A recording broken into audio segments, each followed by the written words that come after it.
Hello, this is Semin, and I'm going to introduce our work, FlexForge, efficiently configurable cloud acceleration via peripheral resource disaggregation. Let's dive right in.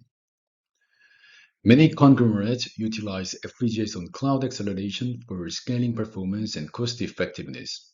Specifically speaking, in an FPGA cloud, multiple FPGAs are installed into each server machine so that one or more FPGAs can be elastically allocated to virtual instances on demand. However, all resources on the FPGAs are usually allocated in a homogeneous unit, including logic, memory, and PCIe bandwidth, and this results in high internal fragmentation and underutilization of each resource because user kernels have a wide and varying combination of resource requirements. To address this issue, we present FlexForge, the first cloud acceleration platform that disaggregates peripheral resources, which are memory and host-side PCIe bandwidths and memory capacity from individual FPGA chips, allowing their elastic allocation independently from the configurable fabric. Secondly, FlexForge implements disaggregation via a secondary mesh network constructed with inner FPGA serial links between FPGAs instead of further burdening the host-side PCIe bandwidth, which is already a critical limited resource.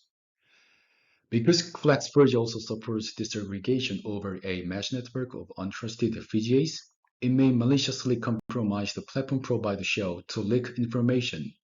So FlexForge employs a source routed protocol to hide the routing information from intermediate nodes and encrypt each routing.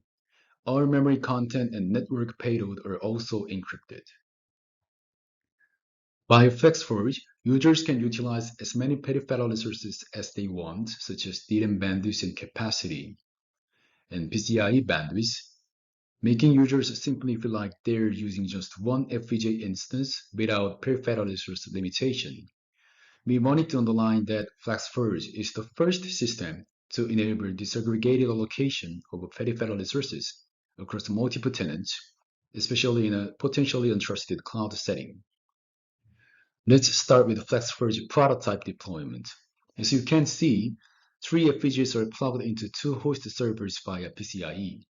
More than one FPGA accelerator card can be plugged into each host, and point-to-point inner FPGA network links via GTX multi-gigabit transceivers connect local and remote FPGAs. Between remote FPGAs, existing Ethernet infrastructure can be used as well. This figure shows a scenario in which FPGA-B pulls DRAM and PCIe resources of the local FPGA-A and DRAM of the remote FPGA-C. FPGA-B is the user's deployment target and is called accelerator node, and FPGA-A and C service peripheral resources and are called resource nodes.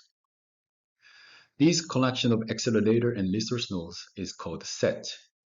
FlexForge also includes a central composer, which is a piece of software responsible for allocating FPGAs and sub-resources and managing the network topology to provide source routing tables to FPGAs.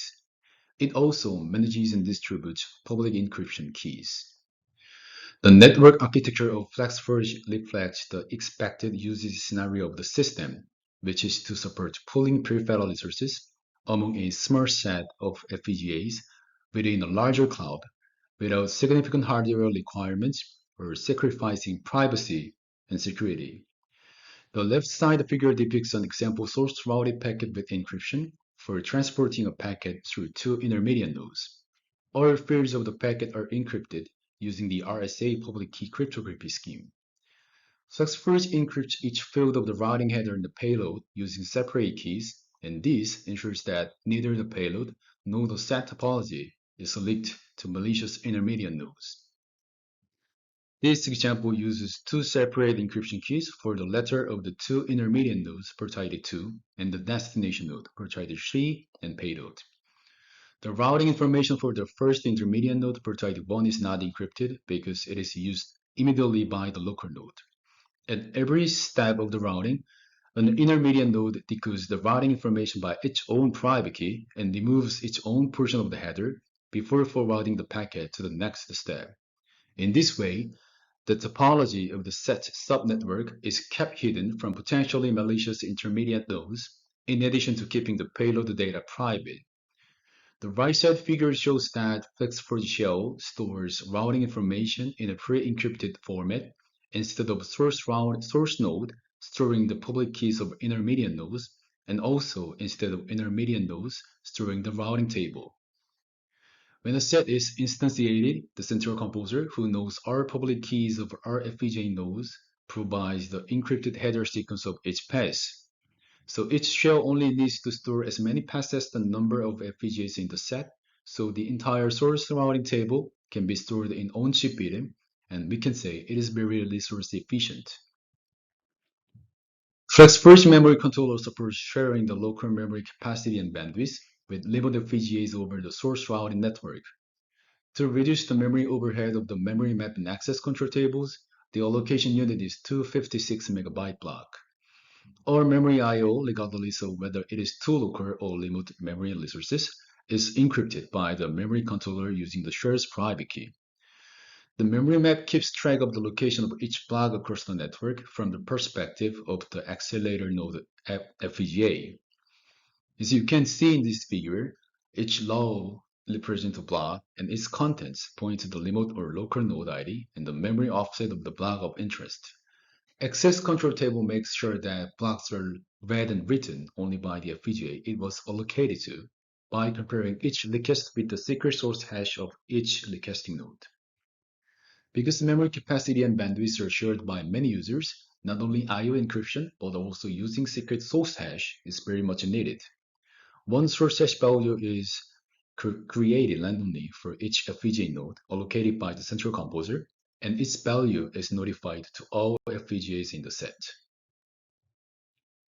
FlexForge also pulls PCIe bandwidth resources between FPGA accelerators if they are plugged into the same host server.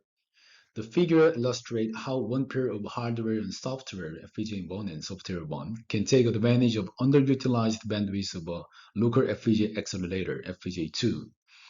FlexForge corner drivers maintains a pool of DMA buffers, one for each software, and these corner space buffers are mapped to user space for fast communication.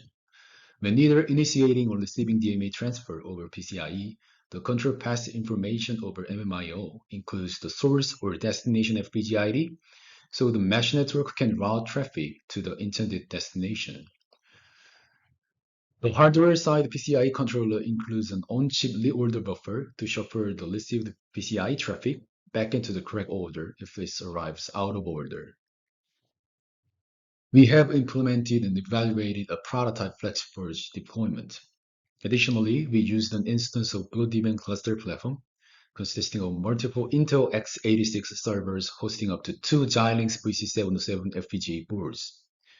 Each FPGA is connected to the host over PCIe Gen 2x8, and each FPGA card is augmented with a connectivity expansion card plugged into the FPGA mezzanine card to pin out 8 10 gigabit per sec GTX serial connections to SATA port.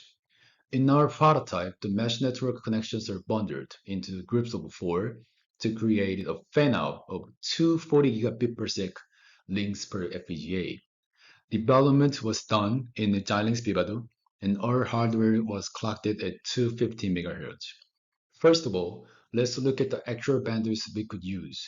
The shell supports 3.1 gigabyte per sec of PCI bandwidth, 11 gigabyte per sec DRAM bandwidth, and 7.5 gigabit per sec of P2P communication per 10 gigabit per sec link. In the case of resource utilization, the PCIe and memory controller consume 9% of VC707, and the network router consumes 15% of the chip. We wanted to note that a single router supports up to 4 mesh network links, and each FPGA node can use up to 8 links, so eventually we use 2 network routers. We'll first show individual application ledgers and then talk about a much more detailed analysis of multi-application configurations.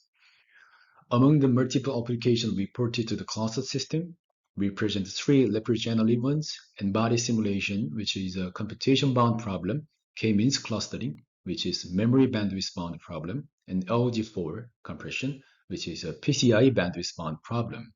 First, Embody performance actually degrades slightly with FlexForge because the problem is entirely computation-bound meaning the shell overhead added, while peripheral resource pooling adds no benefit. However, even for N-body, FlexForge provides the benefit of pooling larger memory capacity. K-means, on the other hand, is entirely bounded by memory bandwidth, so we can see the linear performance improvement as FlexForge pulls more bandwidth. The reason pulling two nodes is not exactly twice as fast as one node is because a mesh network link 40 gigabit per sec is slower than the memory bandwidth 11 gigabyte per sec. In the case of LG4, four LG4 cores already saturate the PCI link, so pulling two PCI links via FlexForge shows significant benefits. However, the third FPGA in our setup is remote, meaning its PCI bandwidth cannot be pulled. The left side figure shows the evaluation leader to FlexForge performance of all possible combinations of three accelerators compared against the conventional system without peripheral resource pooling. Each configuration is labeled with a three-letter keyword, where N is N-body, K is K-means, and L is LG4. For example, LKN deploys LG4 to FPGA A, K-means to FPGA B, and N-body to FPGA C.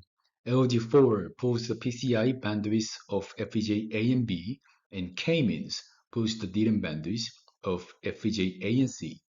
N-body doesn't pull any peripheral resources because it does not benefit from them. Since the three applications have heterogeneous performance metric, for example, gigaflops or gigabyte per sec, we present the average of normalized performance numbers.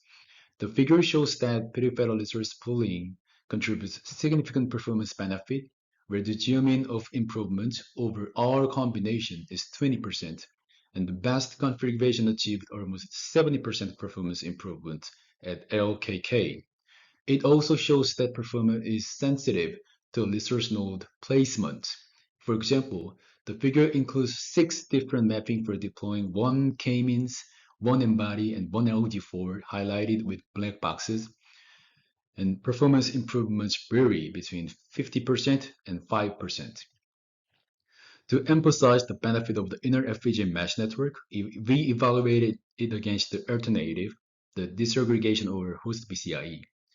If we look at the right side figure, conv means conventional system without peripheral resource pooling, and 6 bars means FlexForge, and PCIe means disaggregation over host PCIe. FlexForge LKN achieves over 60% higher performance compared to disaggregation over PCIe. Using FlexForge, we demonstrated that the benefits of reducing resource fragmentation outweigh the chip area overhead of disaggregation. Thank you so much for listening to our work, and if you have any questions, please feel free to email me. Thank you so much again.